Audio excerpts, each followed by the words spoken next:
Hello everyone, I am Professor Zack with the Brennan School of Business at Dominican University, and this is the International Business Environment.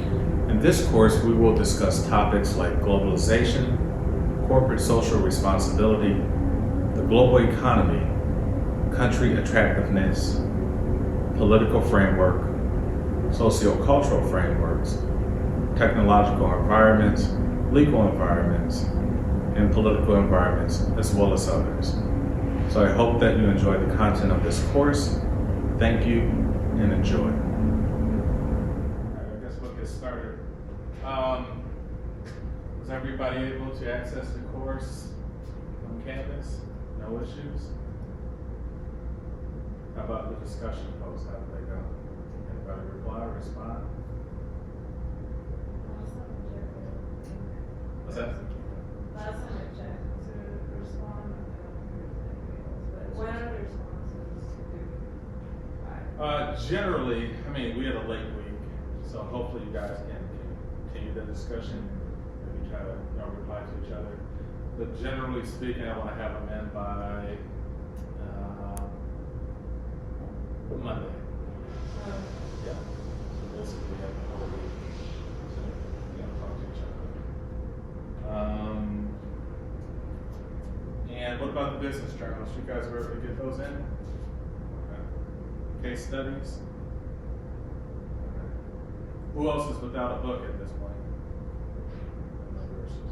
I'm gonna find out that this one is one. Oh, yeah. Yeah, from the bookstore. I don't know why they took so long. Oh, they didn't have one there. I think the order one like the first day, but Yeah. barely this morning to send me the confirmation. Okay. When you're back. Okay, interesting.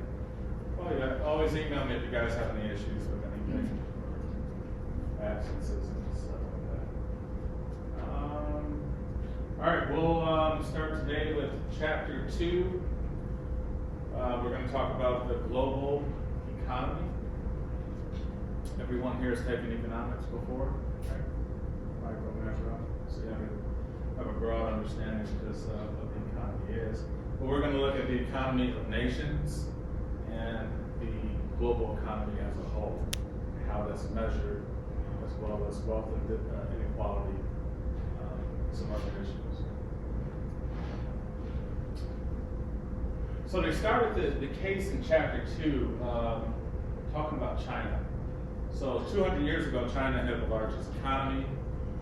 China's on pace to have the largest economy in the next few years. So China has been known to utilize its manpower. China has 1.4 billion people at this time. I believe it's 1.6 now. And so 200 years ago, India was second largest economy in the world. The United Kingdom was 6th, and China had 20 times the size of the United States. So this was pre-industrial revolution. So after the Industrial Revolution, a lot of countries caught up in manufacturing and production, and henceforth the United States is the largest economy in the world for quite some time. China has transferred their business environment from a centralized closed society to an open society. So before it was very communistic. The government controlled pretty much all of there was no private sector. The government controlled pretty much all of the corporations and industries there. And now that has changed. It's become more capitalist. So yeah, before there were state-owned enterprises, then labor mobility and external trade. Labor mobility just means that people start centralizing and moving towards urban environments. So people moved out from agricultural farmlands in the rural areas, start moving towards urban environments where there was no work. And now we have a large amount of external trade. So from 1979 to 2012, China had a GDP growth of 10% annually. Now it's producing about 7% increase annually. It's probably going to be around 8 to 9 current. This is 2016. Who's familiar with PPP? Purchase Power Parity. Did you guys learn that in any other courses? idea what that is? Just off the top of their head. So, like, how much money you make, if you're able to spend on things, like your purchase power? Yeah, I mean, it's pretty close. That's, in simple terms, is relative to the cost of things in that particular country. So how strong that dollar is relative to how cheap things are in that country. So that's how we kind of describe relative cost of living.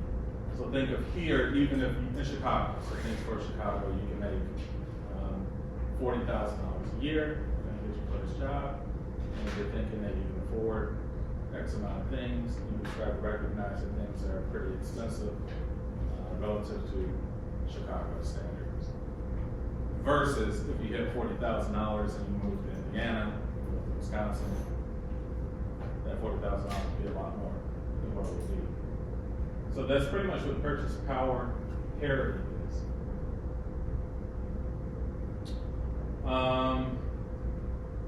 So their purchase power parity actually is number one in the world. So relative to the cost of living in China, they are number one. The United States is number two. So $18.5 trillion and $21.4 trillion for purchase power parity. Now, you know, we measure economies by GDP. Anybody familiar with what GDP is? Yeah, gross domestic product, but basically is what we can describe the GDP as in simple terms.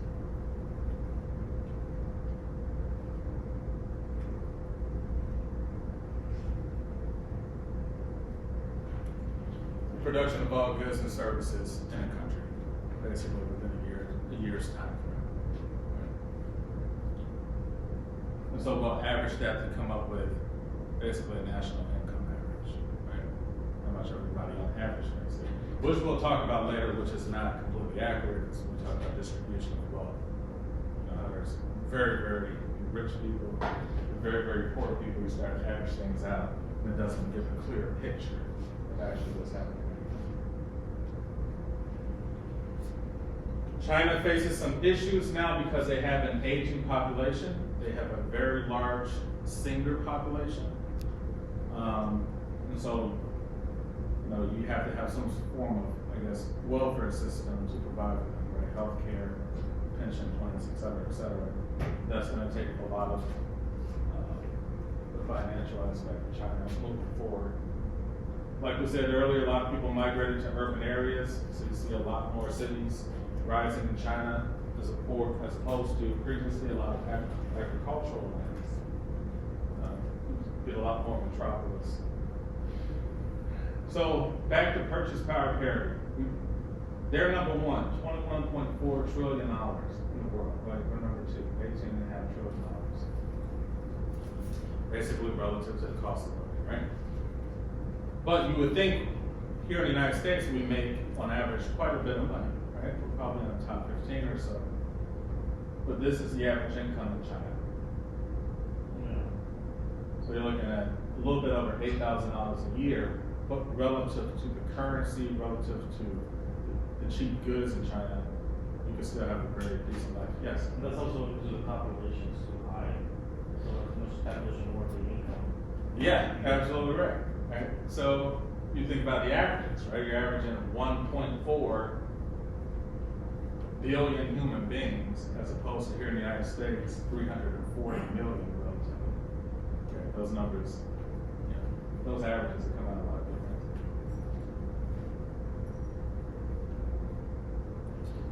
So the global economy, the economy of the world, is a very volatile, very complex, it's very large, quasi-scientific. Things can be measured, but they don't necessarily give accurate depictions of what's happening overall in that country. Things that create a lot of issues are geopolitical tensions. There's war, there's chaos, there's talks and negotiations on trades and tariffs, political instability. Economic governance is basically what is the system, the model being used for the economy in that country, capitalism, socialism, communism, et cetera, et cetera. There's issue with tax avoidance by transnational firms. This is basically how companies can try to skirt taxes paying in a particular country. So how well regulated is the authorities for taxation in that country? Some other issues that affect the economy on a global scale are unemployment, inequality, and environmental issues. At the time of this textbook, which is about 2 years old, the size of the entire global economy, $76.5 trillion. That's according to the International Monetary Fund. Any questions?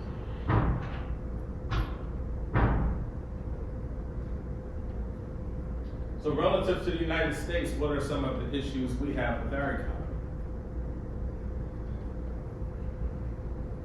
Anyone name any issues we have with our economy? Issues, COVID, for example. What's going on? Yes. Competition. Competition. What do you mean? So we're going to compete extremely more than usual in different parts of the world, like China. Like our products is the Chinese product is kind of hard to compete with because of the cost and the quality, of course, which is different, but the cost of all of the products in China is cheaper. Yeah. And they're kind of like replicating everything now. So wherever we be here, they're making replicants in China, they made in China is cheaper, so it's kind of completely all over the world. So you still have to do Africa, for example, continent is a little more less JDP, so they rather have the Chinese products than the American products, for example. Yeah, absolutely. And China has been known to counterfeit a lot of products, make them violate a lot of international patents and copyrights, make things that are highly similar, just changing one component of it, so they can kind of avoid that. And cheaper labor, right? Here in the United States, we have unions, we have things like that, where the cost of labor rise. What else? Just right now in particular, with coronavirus, what are some issues with our economy? Yes.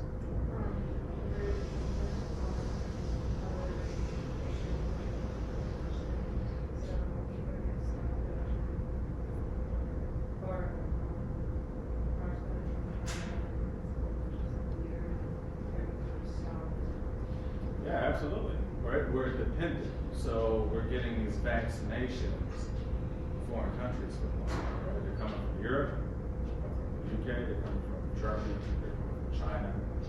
A lot of our pharmaceuticals come from China. Yes?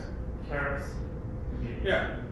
Trades and, tariffs on trade. We're constantly negotiating with China on, sort of taxing them on products. Because we're importing so much of it that we feel like we're not going to get the short end of the stick. Who else? Want to say something? Yes, we're seeing a lot of small businesses going down. Yeah, absolutely. So people are becoming government dependent, and if that's not held up, if the government's not giving enough money or any money at all, then companies are failing. And so we can look at that as a state-by-state basis, right?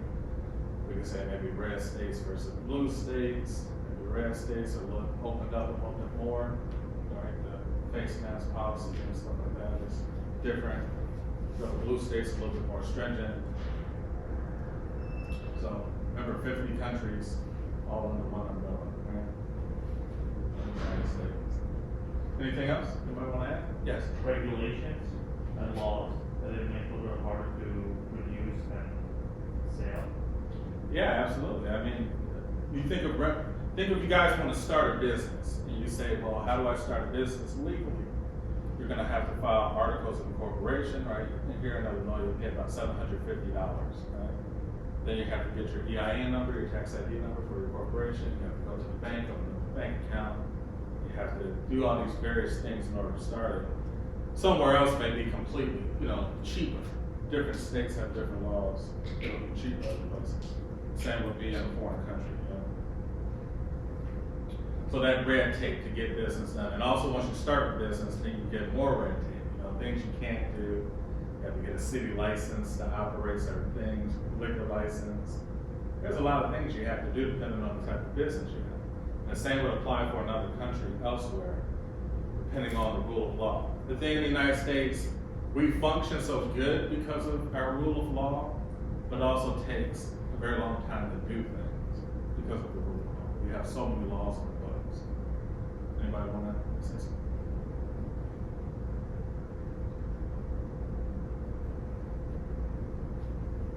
So typically, economists measure the size of an economy using gross domestic product.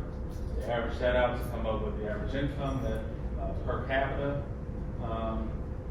We say here's the total market value of outputs of goods and services produced, and that goes for residents of a country and also non-residents.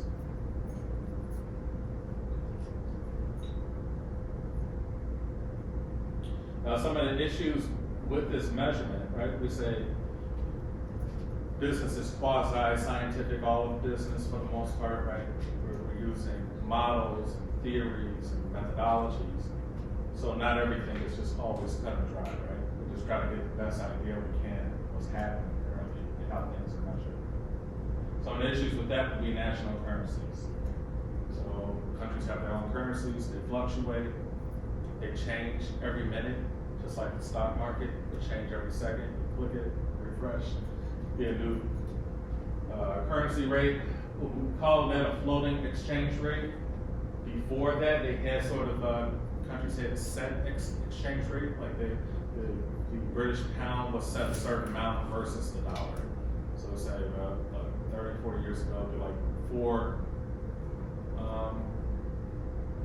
one British pound would equal like $4. But now we don't use that anymore. It's kind of a floating, it changes, right? And in the world, primarily, the dollar is used as a standard. Virtually all over the world, about 70% of the entire world, the dollar is the standard.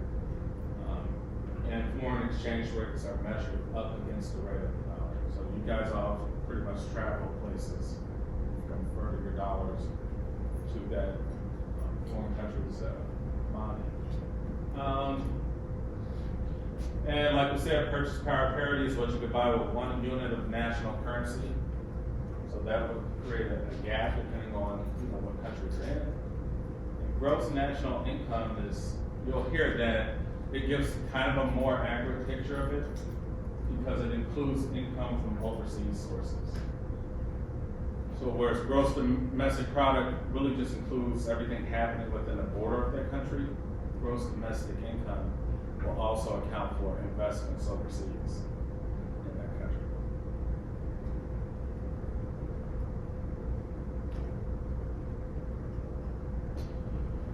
So once again, economists use GDP as an indicator, as a standard of living. So basically, it tries to give the quality of life kind of picture to a particular country, like high standard versus low standard living, depending on what the average income is in that country. But that doesn't tell the complete or accurate story of citizens. Why?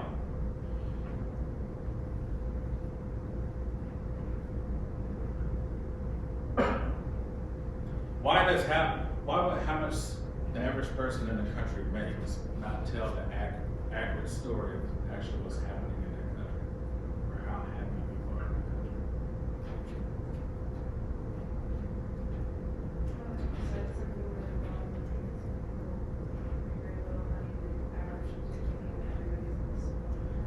Yeah, absolutely. Right. So this says a little about distribution of wealth.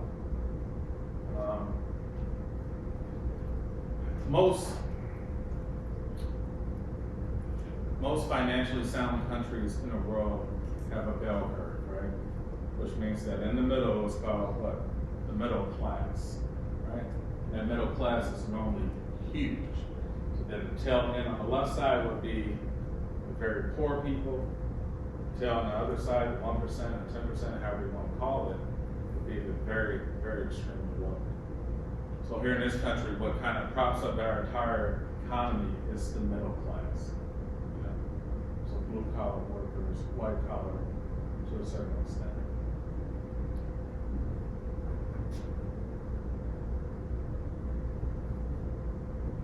And also we said, you mentioned earlier, right, GDP versus PPP, depends on the size of the population. Right? India, China have very extremely large populations.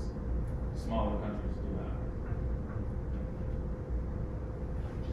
And there are some arguments that capitalist societies create greater inequality. Why is that?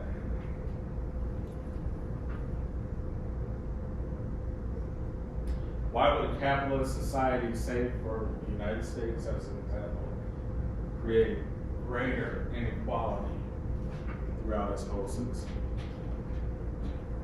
That's For that, capitalism has been succeeds since forever. Compared to different systems, the economic has been struggling, and all of the fields has been a system that's struggling, like socialist. It's was not never been possible in other countries, and never been actually able to get practice. Every single time when you do socialist, they turn to communist or to dictation. Yeah, I would agree. I think that different kind of economic models we talked about plays a part in that. Anybody else? Looking at our country, why do we have extremely wealthy people, big middle class, and a lot of poor people?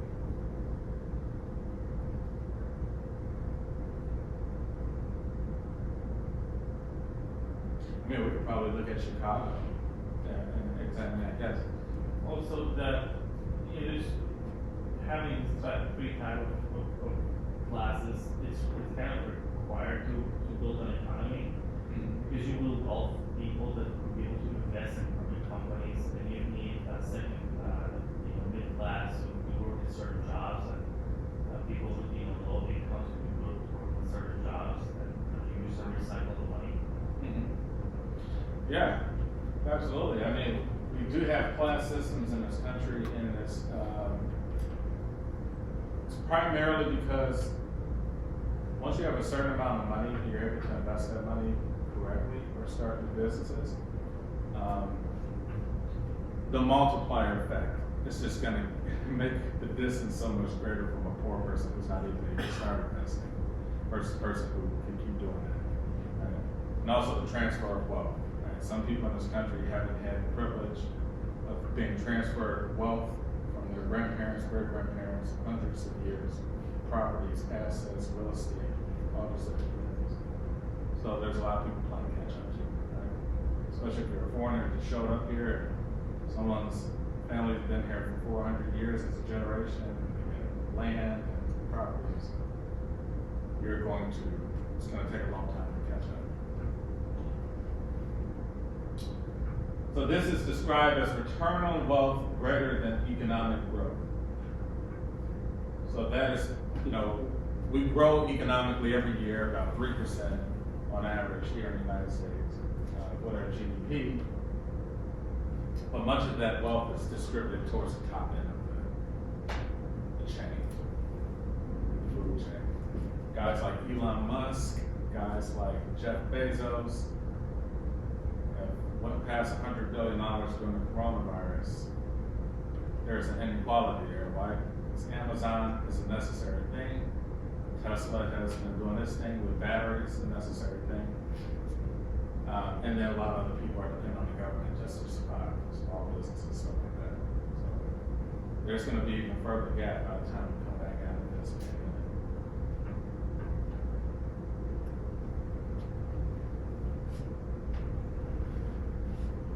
And to rephrase, those with wealth see income and wealth grow more quickly than their counterparts. So we already have wealth, your wealth, that multiplier effect. It'll just keep going bigger and bigger. If you're working, making minimum wage, you're barely able to pay rent, bills, utilities, et cetera, et cetera.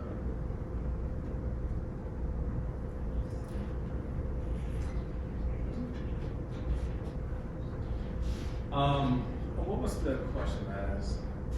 what's your theoretical positions for nationalists, globalists? Do we have anyone in the class that kind of see that we should maybe focus more on nationalism here, economically? Like, should we limit the amount of trade we do and try to build more manufacturing facilities here so that we can build up our workforce even more and give people more good paying jobs? Or is that counterproductive? Like, opening up the economy to the entire world allows for new businesses to start, some new ideas, new trades. Yes? I think it's good to have both. And in the term now, the United States, it's impossible to be fully capitalism.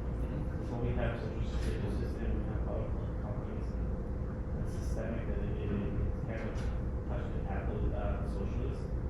And on the other hand, it's supportive to have capitalism because it's not just been built in capitalism. So things like, for example, trading, marketing, the way that we do business has been doing very well, and that's why the U.S. is the top 5% in the economy. Yeah. Yeah, absolutely. I think we're, maybe a little bit of both, right? A little bit of all of it. But does anyone stand for being more nationalistic or globalistic? If you were in charge of our national economy, what would be your method for growing it? Yes?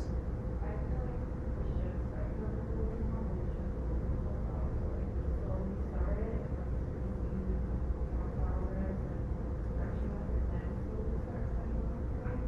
But how do we just improve it, that doesn't get these resources from outside. Yeah. So you're saying like, kind of do a certain amount, and then lower it a little bit, a few years. So cycles, right? So like we're just in a different economic cycle, right? Well, if we do hit the ground running, then it's just gonna set the bounds on. Yeah.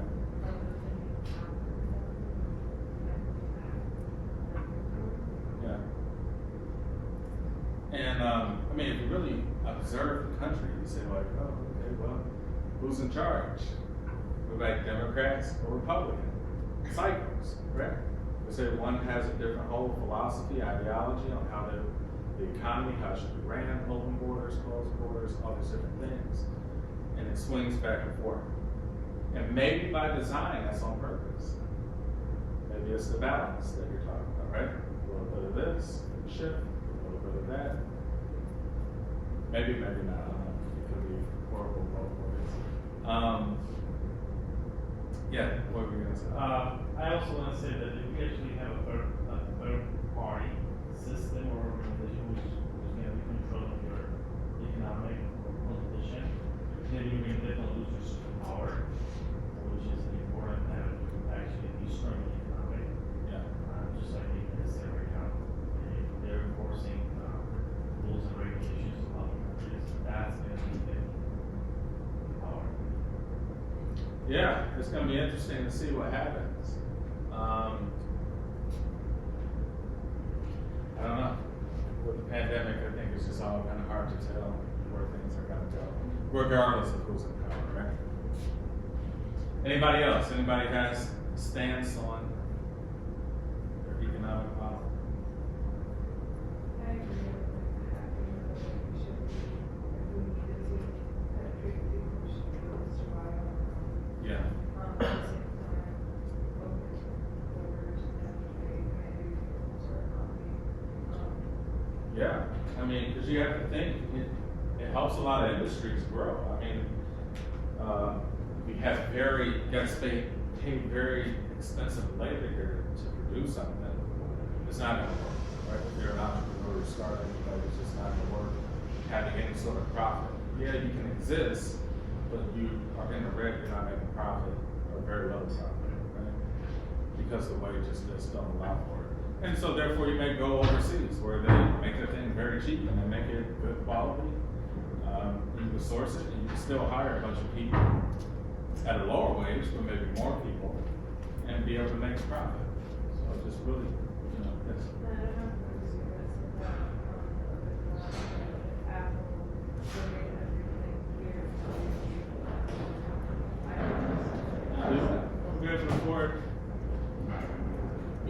would be a different product. Let's say that. Okay. You get what I'm saying? It wouldn't be this iPhone. It'd be a different one. Might be like iPhone 5 or something. It'll still be a good generation or whatever. And so that's the thing. Maybe the United States is a service country now, right? Back in the day, we used to produce everything, right? The United States made the best cars. We made all the military things. We made all these great mechanics, electronics. Now we're kind of phasing out, and we become like an idea country. We have a great idea. We don't necessarily want to produce it here. We want to design it, put the patents together, and get a bunch of other countries to make the final product. But we don't necessarily want to do end-to-end production here. And we've also just become a consumer country, right? Everybody's just buying so much stuff. We have too much stuff to buy. Yes? Can I ask you a question?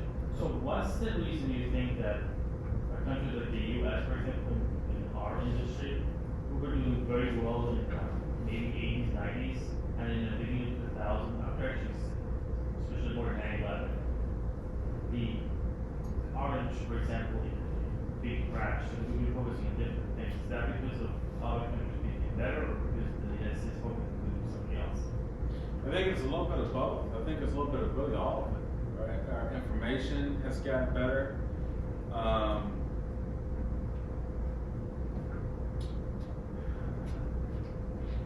You think of the housing crisis. So there were a lot of financial kind of irregularities, a lot of financial fraud going on at that time. And that's another thing too, to pay attention, right? So there's some things that happen on Wall Street, and those things split. So normally you'll see a lot of financial, big businesses going out of business because of fraud, and a lot of people suffer, right? So people who have mortgages suffer. But then, I know, there's a lot of different components to that. Yes? So does that mean, because it's kind of funny the way that you look at it in the whole history, how we're actually doing business and economic. Every 10 years, sometimes it just get changed. Like 10 years before when the tsunami hit, the economy got changed. 10 years before we had the 9/11, 2 years before we had the Gulf War. Now we have the 2020 weird COVID-19 issue. So does that mean that somehow the economic is stand to this issue that Like a large catastrophe is always it's like an indicator to something. You know, I don't know, it's very interesting. I mean, that's kind of true. There's always something large and catastrophic that changes the way how we live life. And coming out of COVID, I mean, I'm pretty sure we're gonna live life differently from now on. You know, it's not gonna go back exactly the same like it was before. Which, you know, make us more reliant on things like Amazon, right? People don't want to go shopping no more. Why? Because they've become accustomed to shopping now because of COVID. Online, get everything delivered. So that industry probably boom and get even bigger than it was before. So I know, I just think human behavior is going to change. It's going to open up a wave of different things. But you know, also with technology, when technology increases, as it does every year, you know, new things happen, new companies form, and it makes our lives a little bit more convenient. And that's why we may grow more towards service sector than production sector. You know what I'm saying? Because it make it easy to order from China for the individual now. You know? Before you had to go like specialty shops to like, you know, find really cheap things and stuff like that. I don't know, so it's just gonna change. I think we're just becoming way more convenient, which is good and bad, because you think of people are now able to invest and buy stocks right on their app, right? Before you have to go down to the broker, fill out paper, you know, do all this stuff. Now it's just instantaneous Bitcoin and then stocks, bonds, which. So you're like, hey, that's a good thing, because now everybody can do it, right? No matter how uneducated or poor or anything, it doesn't matter, you can do it. We provide a convenience. So we become service oriented as opposed to, hey, let's build the best thing here of all time. You know? I don't think that's the interest anymore. But it may come back at some point, it may. You know, no, things are on cycles. They're always going to shift back at some point. It's just a matter of when, right? You look at stocks and bonds, it's always a cycle. Just depending on where you are, but it always goes up. You know what I'm saying? It's going up constantly, but it drops. So it jobs, because it keeps growing. Well, unfortunately, many companies, like for example, look at Sears where it happened in the beginning of the 80s and 70s, they were like the most strong company, and now if you look at the stock, there's nothing but steady stock, for example. Yeah, I mean, you think of malls, right, and kind of big box locations like Sears, Kmart, right, Toys R Us, all these entities that went out of business because human behavior changed. People got more lazy. They don't want to go in shopping at Sears all day. They could know what they want, put it in a cart, and order it online, and probably get it cheaper, right? People don't waste time. They don't have time like that anymore, which is a good thing too. I think people are taking back their time. So people are like, yeah, you know, I need more time to myself. Therefore, I'm not going to do driving to Sears or Kmart or whatever to find these things when I can simply just order it from. So that actually is a good point, because if you answer the question that you answered earlier about would you think it's good to have socialism? Because if you actually can force people to go out, buy stuff, might be a little bit easier, but you can simply, be able to force people to do that. Yeah, absolutely. And we'll talk about that, I think, a little bit later, where, yes, we have all the conveniences in the world, right? It's gotten better, it's not as hard as it used to be, but people are not as happy as they once were. You know, happiness is relative, but for the most part, there's been no signs to show that people are happier than they were 20 years ago, 10 years ago, Sure. or something like that. Whether you have all the Facebooks, Instagrams, and Amazons, and eBays, and all this stuff, there's still something missing. So there's things you really can't put a value on, and that's why I say, business is always quasi-scientific. You can do the math, you can do the metrics, you can assess, you can do a model, you can do case study, but at the end of the day, it still depends and is relevant to something. We use that as a reference point.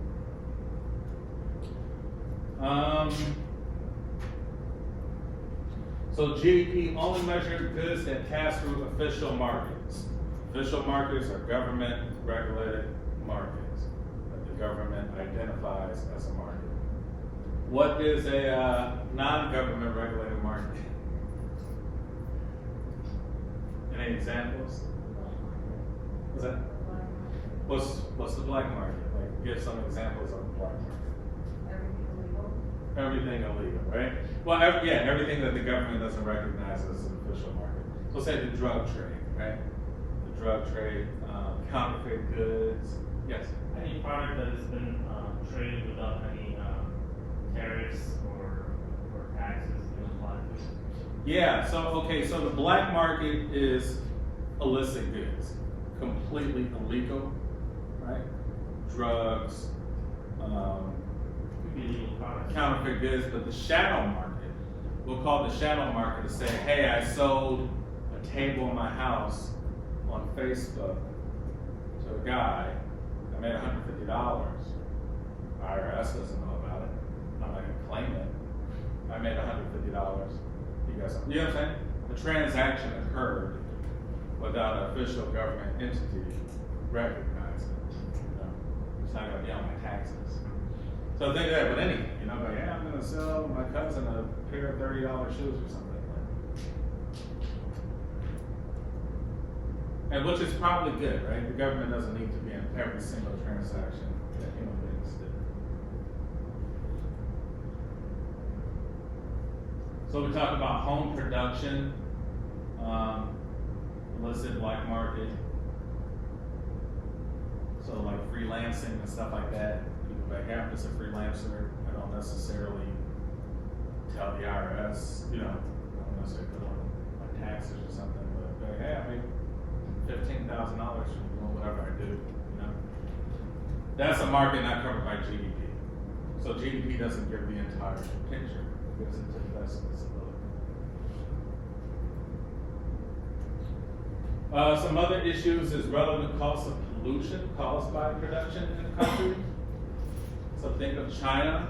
There's a cost to pollution, because at some point pollution has to be addressed, and future generations will have to kind of take care of that. So there is a nominal value to pollution.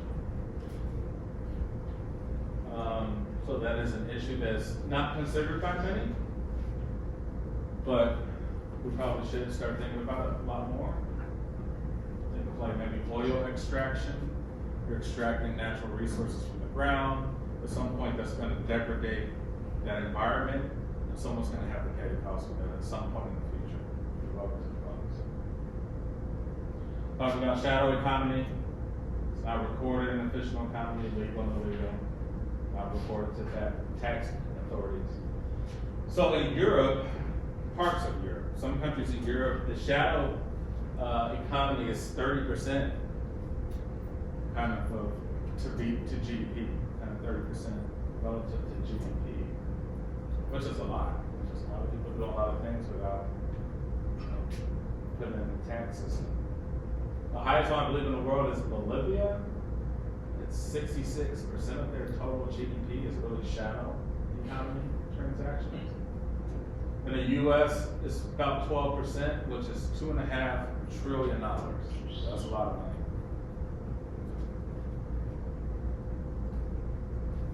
There's a question, why would a region like sub-Saharan Africa have the highest shadow economies? Yes? Because that's the district also based on the government. They have a very weak government, like Sub-Saharan, for example. Yeah. Sub-Saharan is going through a lot of issues to get independent first of all, so that's why their name is going shadow. Yeah, so that's a poorly run government, not able to, levy tax on people or their businesses or whatever. Any other reasons?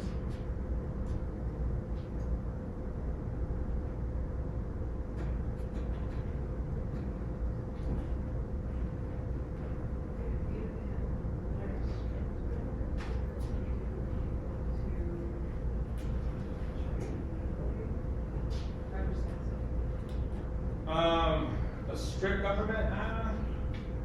No. I don't think for the most part, I'm not saying it's impossible, I just don't think for the most part that would necessarily be the case. Because we have probably the strictest government, right? And once again, we have the strictest government, and we get the most money from taxes because of what? The rule of law. What makes the United States is the rule of law.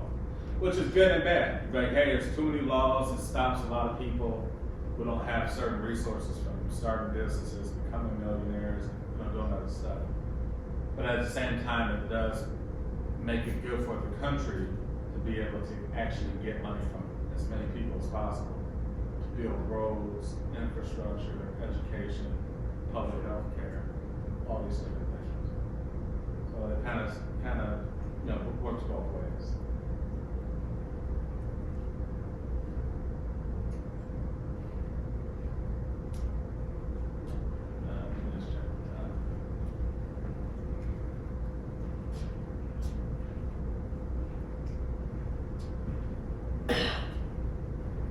Alright, so GDP does not take into account environmental degradation.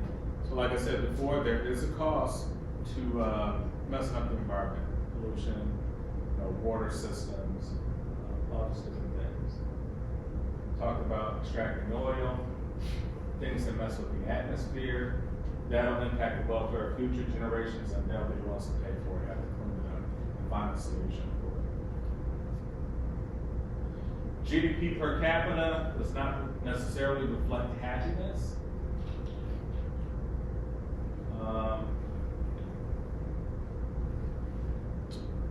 So the United Nations Development Program captured the Human Development Index, and that's kind of the UN's way of assessing how happy a country is. And they use 3 factors here, which are life expectancy, education, standard of living, which is that PPP we talked about, what you're able to buy relative to how cheap things are. Norway and Australia are close to the top, or at the top. I believe Norway is number 1. And not absolutely towards the bottom. Somewhere in the middle is places like Qatar, or Qatar, however you want to pronounce it, and Kuwait. Why would that be? Even though Kuwait and Qatar are very oil-rich countries, lots of money, lots of wealth. Why does that not necessarily reflect happiness, I guess?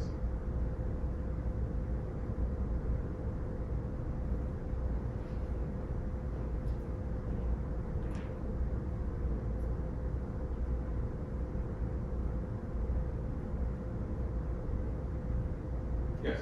I mean, answer this in a simple answer, maybe. Yeah. By using the idea of your toys growing, your responsible growth. We have more spaces in Qatar and Kuwait. We have actually one of the, I think Qatar is one of the highest GDP actually in the Yeah. world. So you got more response, more bills to pay. You're gonna be having more stress. Yeah, I think for the most part it goes to wealth distribution. So we'll, think of Norway and Australia. They have a lot of,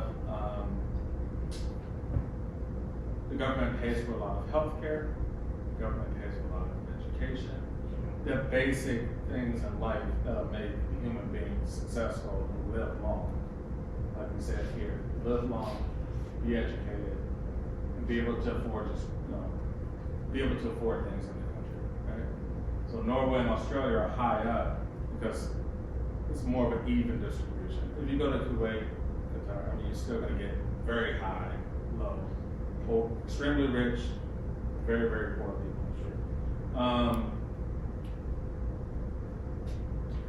And to sum that up, basically some studies have shown that rich people in society are happier than poor people, yet rich countries, rich societies, are not happier than poor societies.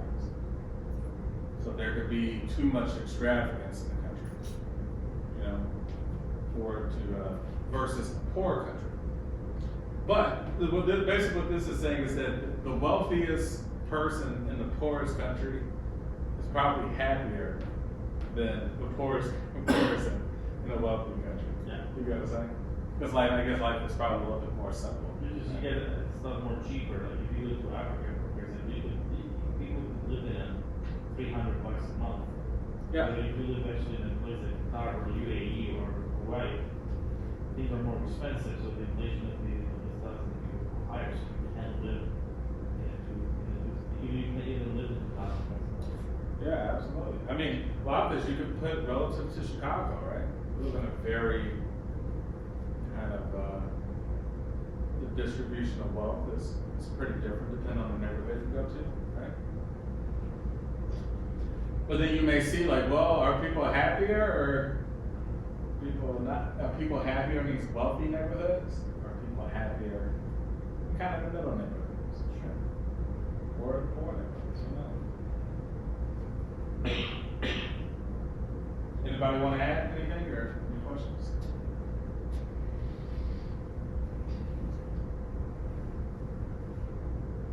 Yes, I mean, so international business is like you're trying to get a picture. It's just a story, right?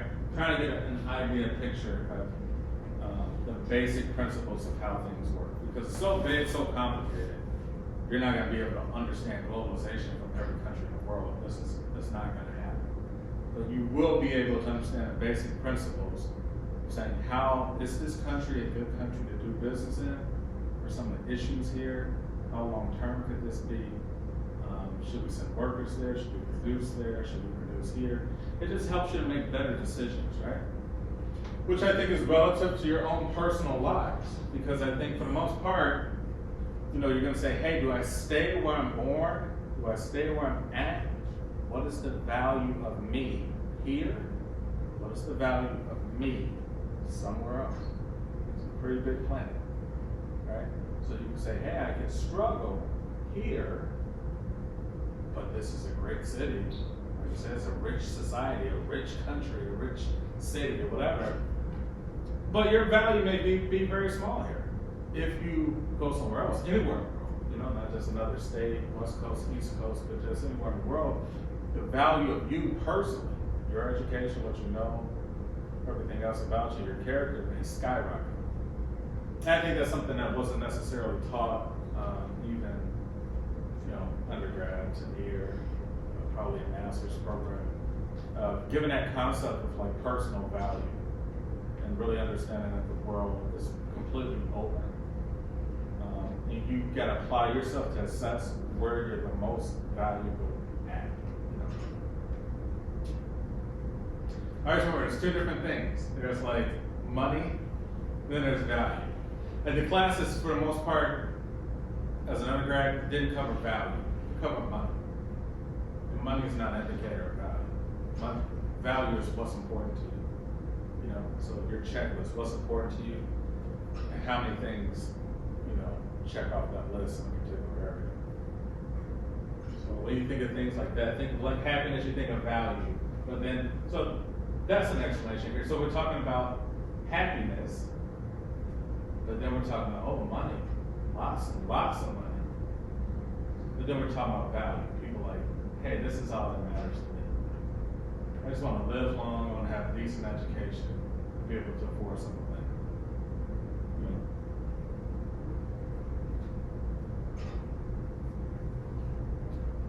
No video. Thought I had one. All right, any questions?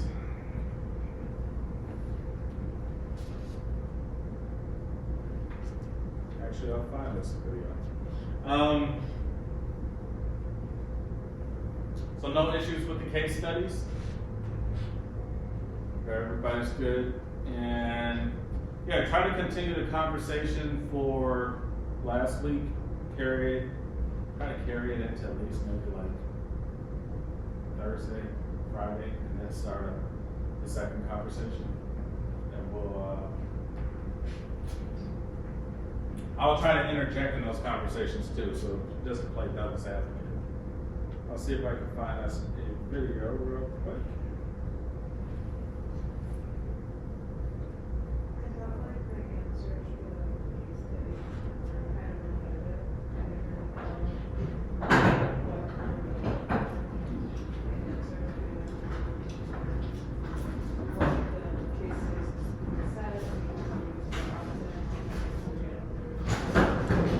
The business journal or the case study? the case study. Okay. So it's like 5 questions, right? Yeah. At the end. Yeah. You know, a little bit of both. You know, that's the purpose of the class. The class is not, yeah, you want to, you know, have things from the textbook to back up what you're stating as a reference point. But also the thing is, like we said, it's quasi-scientific. This also matters with your business mind, what your thoughts are. So you gotta have your own opinions. You can't just do the book's opinion. Because the book's not 100% correct. Yes? Do you want us to respond on the case study you said? Yeah, the case studies have like questions at the end. Yeah, So so you answer those questions, but in answering those questions, kind of give your own viewpoints. just maybe like a paragraph, I think. Yeah, that's fine. Yeah. Like a paragraph, like you're, you know, give it like you're writing just a response. Okay. Because you know, the real world is not 1, 2, 3, 4, 5. That's not how business environments work. You know? And then kind of give your viewpoint, and that's about it, and move on.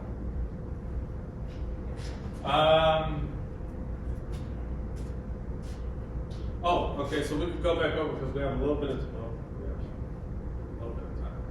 time. Prospects. What's everybody's prospects coming out of school here? Who's all seniors? Or 4 here? 1, 2. So this is it. You're done. Yes, Okay. lessons. I'm gonna keep it over 2 years because. Oh yeah, you're doing that. All right. Are you taking capstone like course semester? I'm not taking this semester to do it. You are you taking like a capstone course or something like that? I'm finishing this semester, then I go for the outside. Okay. You'll be done? I'm thinking I can't take the cast until next semester, but I have like this that one. Okay. Yeah. You're at that point where you're like, I just want to be done. Yeah. You take 5 classes, but you're like, you wish you could take 6 to be Yeah. done, and you're like, no, you won't let you do that. Yeah, I remember that. So here's the question: does everyone feel like their education has been valuable so far? I mean, honest answers. Sometimes. What are the parts where it's not? I had some classes where I felt like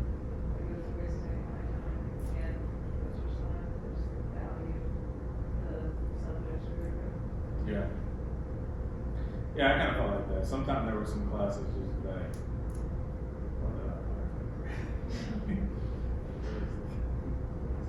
who else? Yeah. I mean, for me, maybe I work in a with the Plaza more report in the finance division, and there's many things kind of beneficial, like compliances, for example. Yeah. Stuff in regard to this international business things. Yeah. All of this thing was very helpful, but in the term is you need to get practice before you do. Yeah, and that's the thing. You know, school can be very theoretical and conceptual, but you know, practice. Thing is, a lot of people haven't been. Some professors haven't been practicing in a long time. You know, so we could talk about things from 30 years ago, whatever. And you're kind of like, hey man, like, or they're completely theoretical. And kind of like, well, how does this apply to real life? And it doesn't make sense. So if you guys ever have questions, like real questions about coming outside of school, you know, you can ask. You know, I graduated here with my MBA.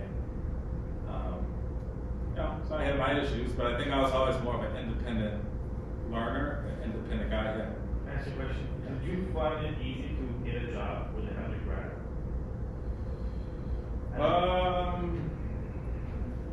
You know, it was easier back when I got undergrad.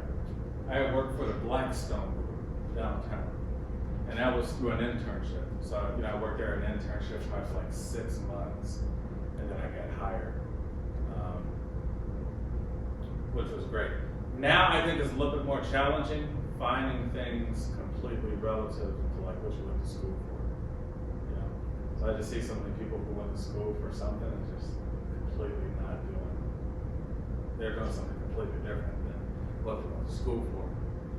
So things have changed. Yeah, I think it's a little bit more difficult now than it was a while back. But for me, I mean, after I worked corporate, you know, you get your bachelor's, you're thinking, hey, I'm gonna have a corporate job, cool job, office, downtown Chicago, yada, yada, yada, yada, yada, right? That's what everybody wants at this point in time.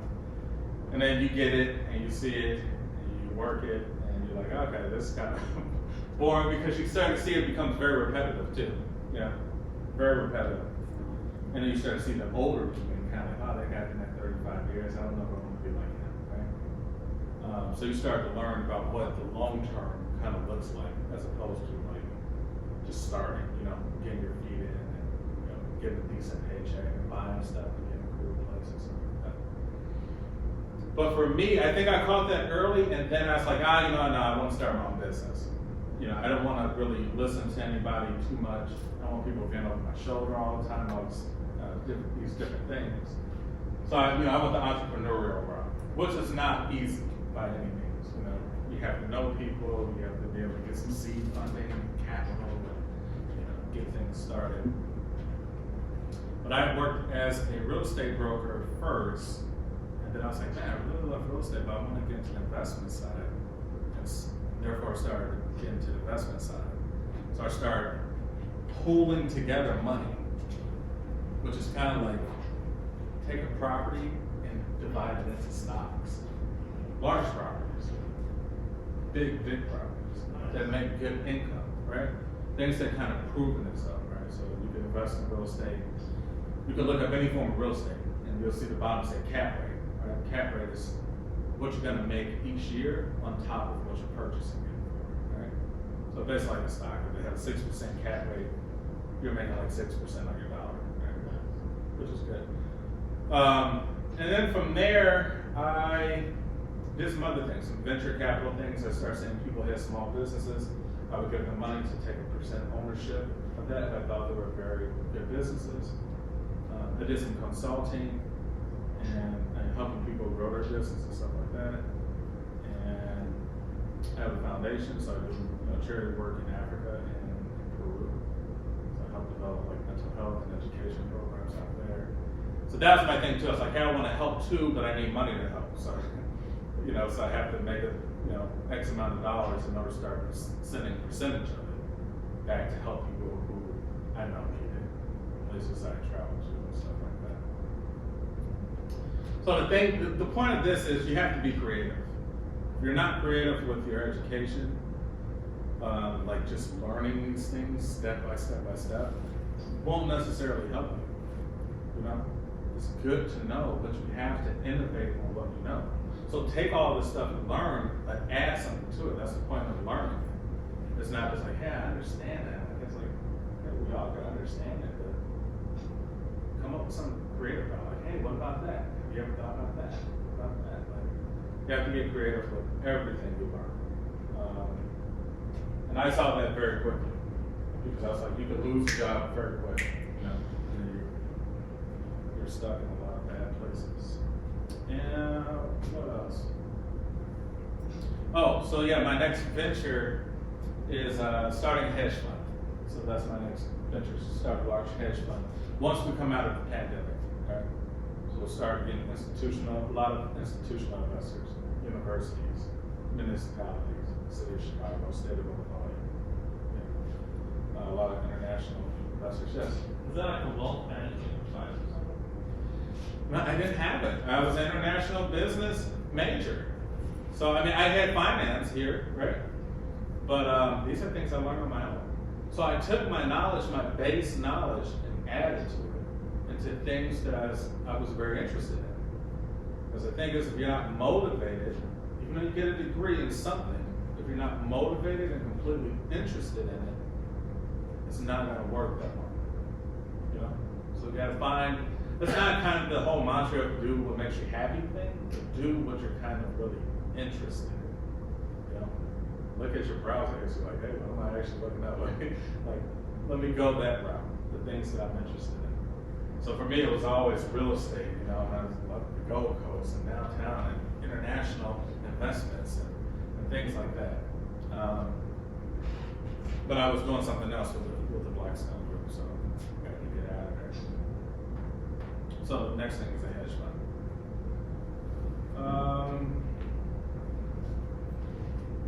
Yes. Would it be possible for you to spend more time talking about how these two businesses you mentioned, like the ins and outs of it, and you mentioned all the legalities?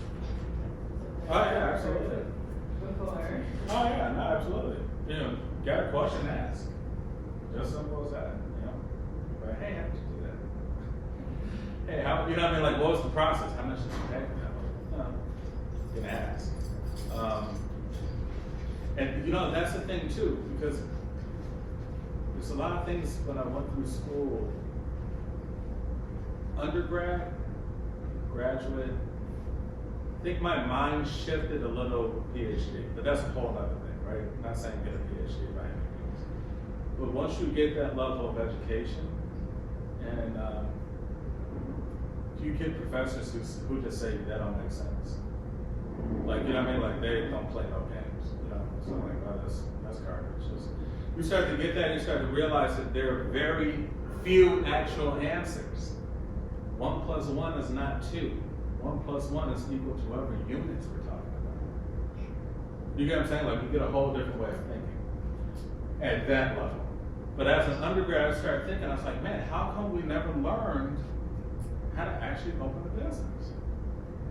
You know, like, what's the process? I mean, how do I do the paperwork?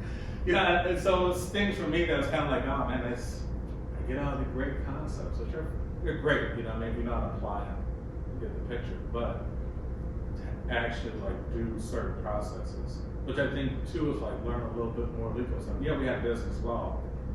I think to learn a little bit more of the legal stuff would help people understand, like, hey, you know, what else kind of legal things for a liquor license or retail, with this, with that, with that. Those things should be covered. I think those things should be covered. There should be courses that deal with just basic business operations, you know, hiring and firing people, what to look out for, things like that. And so when you leave, you're kind of like, oh, you know, you have other people telling you now, right? You learn it from practice, like practice. Okay? So people are gonna tell you how it works. You know? Or we're gonna train you. It's like training. Everybody just went to school, you know? Like, yeah, we're gonna train you. Train you the way we want to train you. Like, what you like at school, we don't care about. But not to dissuade you from school. School's very important, and that's why I went. You know, I kept going and I kept going. I couldn't stop at MBA. I got PhD because I wanted to teach, or be a professor, got her PhD, yes. But I think you say something very beneficial, a good point that, obviously when you said that, sometimes you actually just, on the title, if you're not gonna use it, a lot of degrees will be not much help with kind of. Yeah. Other than, I mean, when you have a PhD, other than teaching, what can you use it for? So you start to look at things, say for law, I'll come back to PhD. You start to say like, oh man, it costs $200,000 by the time I'm done. But, you want to look at the real information, the real one. If you're not with the, top firms, there's some people who work for the city of Chicago's public defenders and they make like $12,000 an hour. They're lawyers. They owe $200,000, $300,000. Is it $12 an hour? Yeah. Oh my gosh. Yeah, so, or there's people, just you can look for yourself. But there's people who struggle to even find a job. So it's like, hey, I'm gonna work for free in a law firm for 2 years. You're like, okay, well, how do you pay your bills? But that's the point of being creative, right? So there's people who have a degree and they're not creative. They just sit on what they've learned. It's great what we learn. We're all learning the same stuff. You can catch your phone and you can learn anything you want. But you have to be creative and apply it to what your skills are, what you're actually good at. And that actually comes with a little bit of honesty. You can't be like, you know how to suck at that. You just gotta say it. Or you're like, no, I'm really good at that, so let me focus on that too. I know I'm good at that. But back to titles, a law degree can take you to other places. A law degree, right? Just saying, I have a law degree, I'm a lawyer, whatever. You could be an investment banker. You could run for government. People would respect that because you know the law. So certain titles hold value. The value may not necessarily be in that particular thing. The law degree may be great for you, or it may have value elsewhere. Like, oh, it made me a lot of money as an investment banker or something. Same goes with a PhD. The PhD has lifelong value. You could consult, you could teach, I could teach anywhere in the world. I could give advice, they could call me to Congress on a particular subject. I would be considered an expert at certain things. So it holds weight. But also gives you a different way of thinking, as a law degree does too. Lawyers look at things very differently. They look at the fine print. They understand that you could jumble up words and make, you could take the legal written law and say it doesn't mean that just by dissecting a word, and getting somebody on. But that's a whole different training of thinking as opposed to we just read something simple. It is what it is. So the PhD has great benefits because it changes the way you think. It changes the way you think completely. But it has lifelong benefits. But it just depends. What's valuable, right? We talk about value. Like, it got value to me, it might not have value to you. So it could be completely subjective or relative.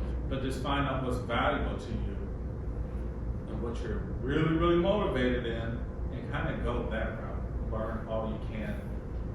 But you have to take this stuff too. All the stuff you learn in the classes, like take the principles of it and apply it. International business, you're like, well, I want to start a business. Great. Like, are you looking at foreign countries? Like, no, I'm not looking at foreign. Like, why not?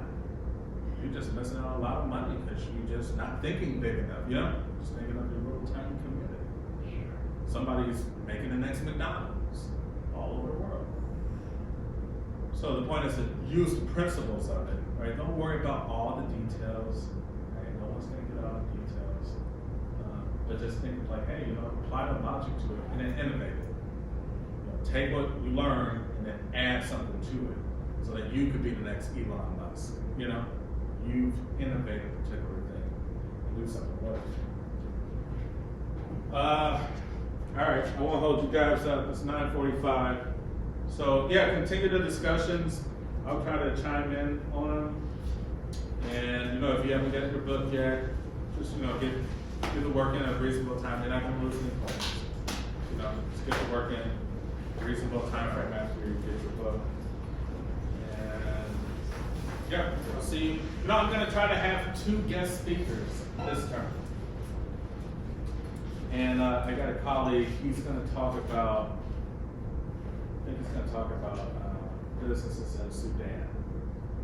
And I have another colleague who, I may bring him in as well too. He's a, former FBI agent, and, you know, he's worked with Foreign Service, he's traveled all over the world, Iraq, and, you know, done a lot of cool things. And he actually, I helped him run for Congress not long ago. So he ran for the United States Congress and stuff too.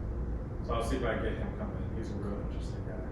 So he'll just talk about just the different cultures of being around the world. You know, what works, what don't. You know, paying people off is just, you know, commonplace in some places to get things done. So should be interesting. All right. I'll see you guys on Thursday.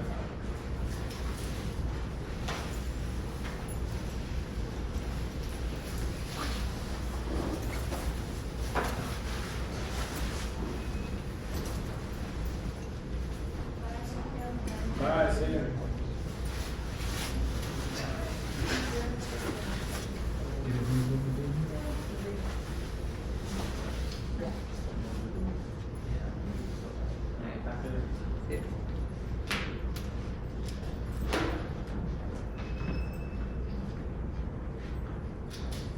So, Professor, Yes. do you think having a degree undergrad, you can make certain amount of money, and then when you get a master's, if you get more stuff? I think you should. I don't think it happens for everyone. You should be able to,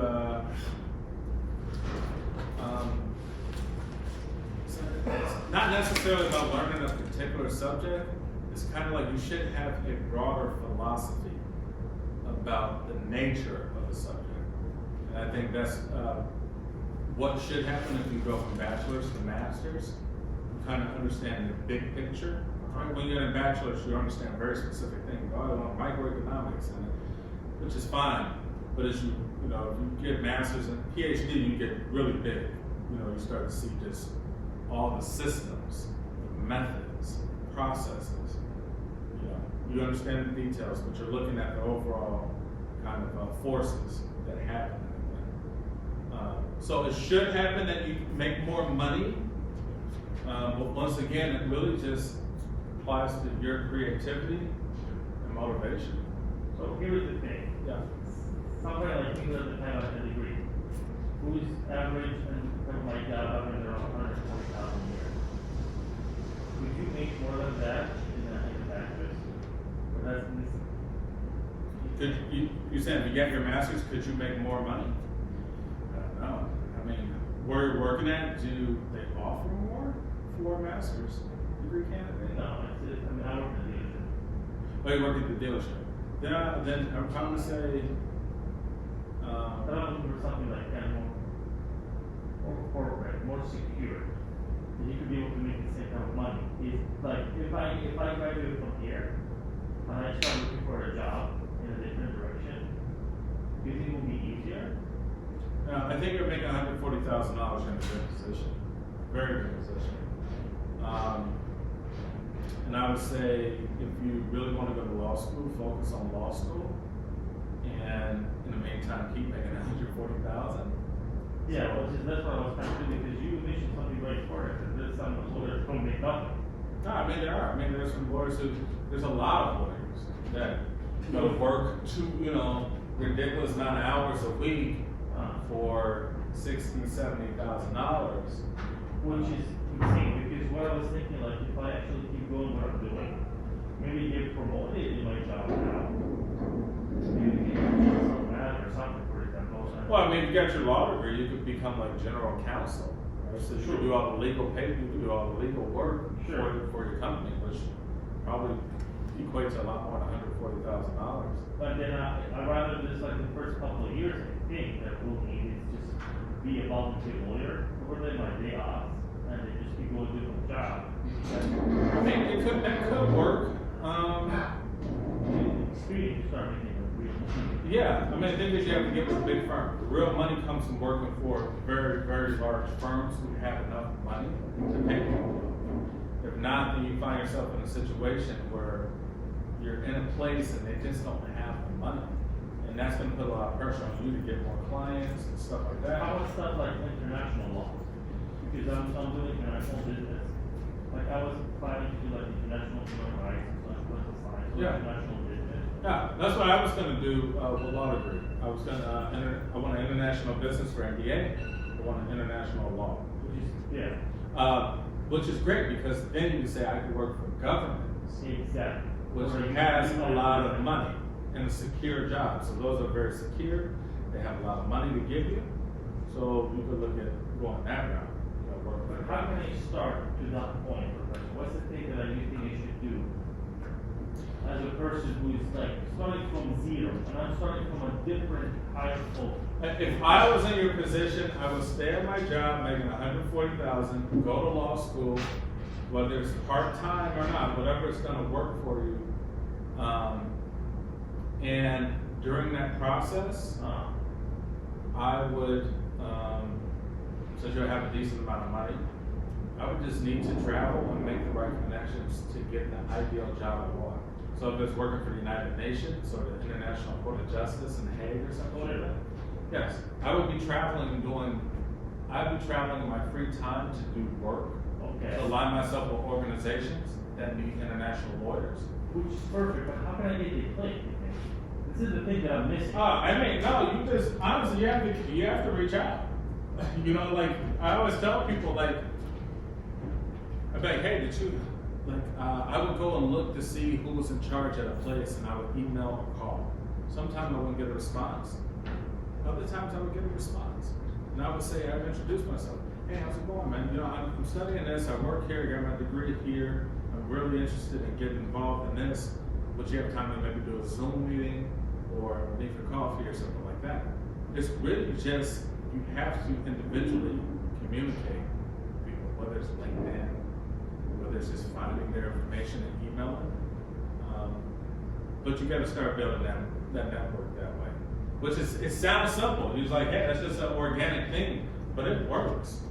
Like it worked for me reaching out to certain individuals who were high up, and they would sometimes connect me to people who were in the middle, and I would create a relationship with them, and it would lead to higher up. Would you mind if I meet with your colleague, the guy from the FBI? Maybe that would, I could ask him a couple of questions if you don't mind. Yeah, when he comes in, you definitely can get his information. So he's a pretty open guy. Yeah. Yeah, he's open and he just like straight to the point and talks. So yeah, when he comes in, you know, let him know. I'm like, hey, you know, you're going to law school and you know you're interested in doing international field work and legal work, and he could probably point you in the right direction. Yeah. Yeah, a lot of government contacts, the Department of State, the Foreign Service, some people at the UN, and some other organizations too. Because that's my plan. I'm planning like do law. On the other hand, have a second type of job or maybe Yeah. investing in a dealership, investing in car industry. Yeah. Somehow just have experience of that or that one.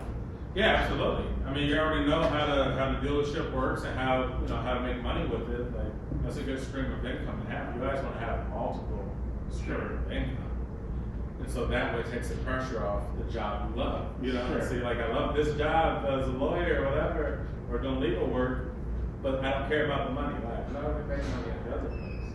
Perfect. Professor, thank you so much for your conversation. Yeah. Hopefully I'll talk to him and talk to you later. Yeah, I'll see you Thursday. Thank you, sir. Take care.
Once again, thank you for joining me. I hope you've enjoyed this lecture. I am Professor Zack Ross with the Brennan School of Business at Dominican University. Thank you.